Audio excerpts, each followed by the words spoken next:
and welcome back to the Live Lounge here on day 2 of Open Banking Expo UK and Europe. And I'm joined by 2 guests. So back on the sofa with me is Matt Jackson, who is Vice President Partner Management at Token. And joining him today is Darren Wood, Senior Solutions Consultant at ACI Worldwide. Welcome to the Live Lounge. Thank you. Thank you. And welcome back, actually. Thank You've you. already joined us on the sofa, but we're here today to talk a little bit about Pay by Bank, of course. Matt, let's start with you. Just remind our viewers, those of us watching, what is Pay by Bank and open banking payments, and why are they gaining traction in Europe right now? So for a myriad of reasons they're gaining traction, but if you imagine Pay by Bank is selecting a button on a merchant's checkout that will redirect you to your either mobile banking app or a flow on your laptop where you authenticate the payment, the value, through your bank provider. Mm-hmm. They're gaining traction because from a merchant's point of view, there is instant settlement, so the access to funds is instant. They are typically a lot cheaper than card transactions, and there's currently no risk of chargeback, which makes it a really compelling merchant use case. For consumers, they use it because there's a lot of familiarity and trust with their banking provider, and where they have used an open banking payment, maybe in one use case, there is a lot of cross-pollination and familiarity that means they then become a repeat user of that. Well, you two have been on stage here already today, and I know that you talked in a Fireside chat about Pay by Bank. You also polled the audience directly. So can you reveal a bit about those polls, what those statistics were, Matt? Yeah, so we asked 3 questions. The first one being how many people within the room had used a Pay by Bank or open banking payment method. Only 80% had, which actually was pretty surprising for Darren and I, being at an open banking conference with payments nerds. You would have thought that might have been a bit higher. Would have been 100% you'd expect. Yeah, you'd want that, right? Really? Why? Okay, interesting. The next piece was around if you're a merchant, a bank or a PSP, how many of you are offering that? And really interestingly, 80% again were offering that, which probably speaks to the one-on-one mix of where you are able to offer it, people will use it. So maybe that tells a story of what needs to be done there within the industry. And the third question was 5 options. What would, as a consumer, make you choose Pay by Bank? And the top 2 answers, of both at about 20% each, were some form of incentivization or reward for using that payment method. And then the other one was not surprising for us, which was if it was at the top of checkout. Okay.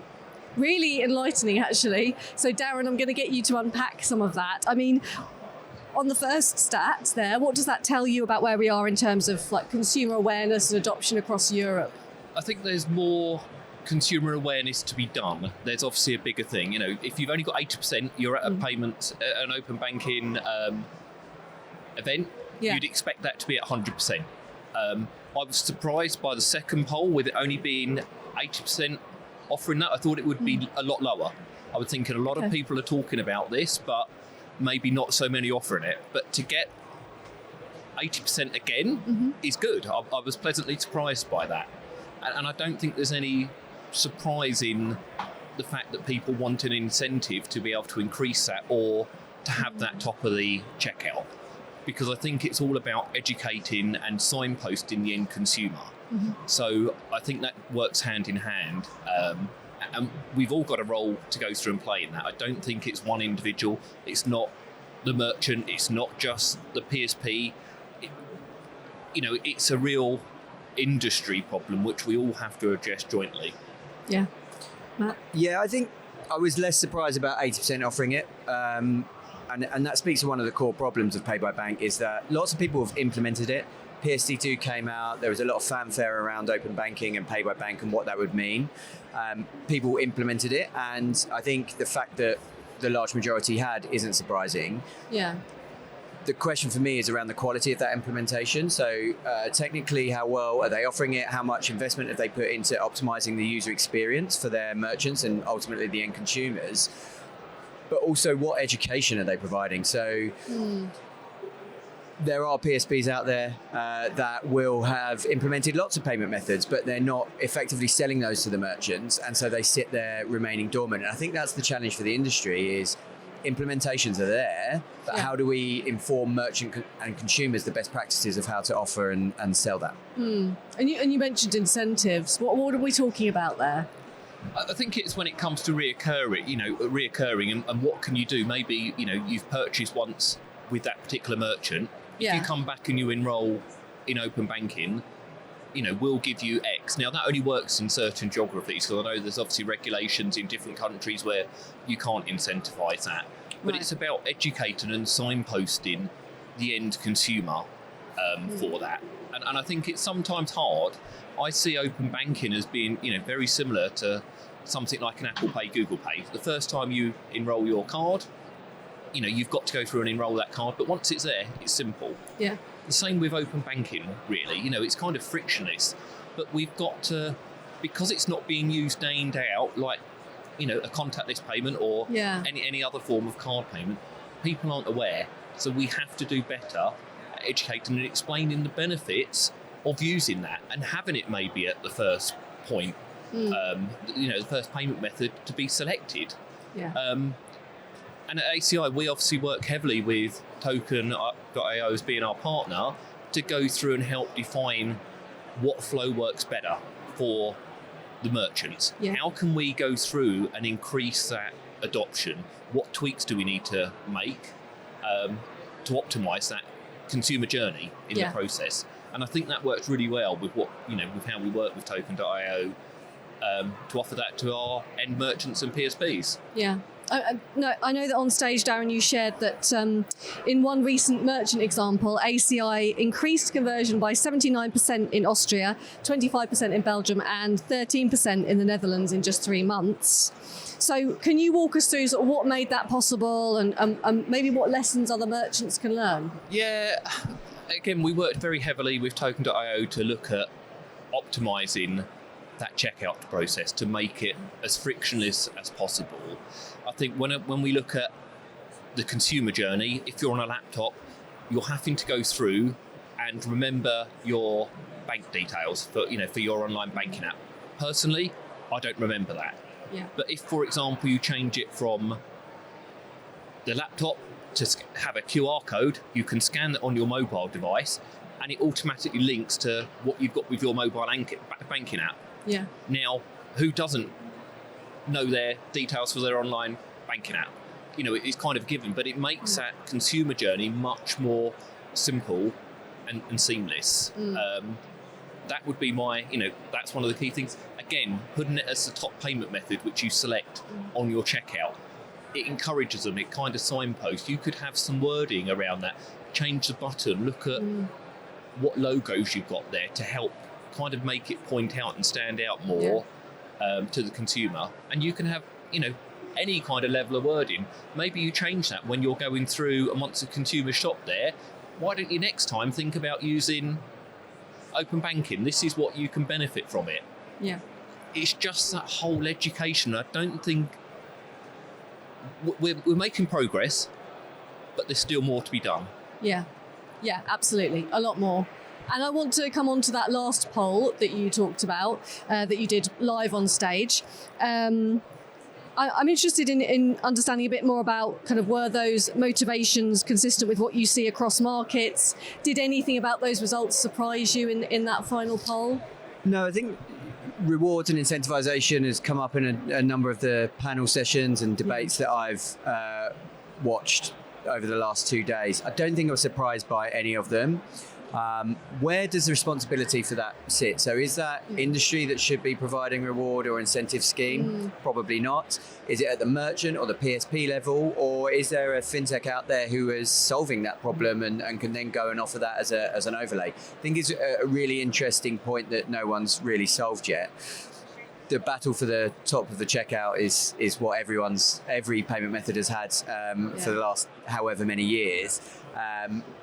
I think for merchants, they need to decide which is most relevant for them. We have a partner who now only let their consumers pay by bank digitally. If you want to pay by a debit card, you have to phone them, and that's because they saw and experienced such an increase in uptake when they used it and all of the benefits that come with that it was a worthwhile decision for them. Now, that's not going to work for everybody. It's about understanding your consumer and your specific use case. Yeah. Darren, anything to add on that? No, I think Matt's right. By kind of forcing the hand, sometimes you need to do it. Now, it's not going to work for everyone, but you do sometimes have to take them on a journey and look at that. Obviously, you don't want to lose customers and you don't want to force them, but there are ways of encouraging that and promoting that to be the preferred method. I know that I saw on LinkedIn a while back at a fish and chip shop, which were only allowing their customers to pay by open banking. They weren't accepting any other payment method. Now, really? Quite controversial, and probably they maybe get declines in the customers, but it's interesting because you're kind of forcing the hand. Now, you don't want to be that extreme, but there are ways to encourage that. And I think maybe when the industry changes in terms of regulations, I know that PSD3 is meant to go through and help with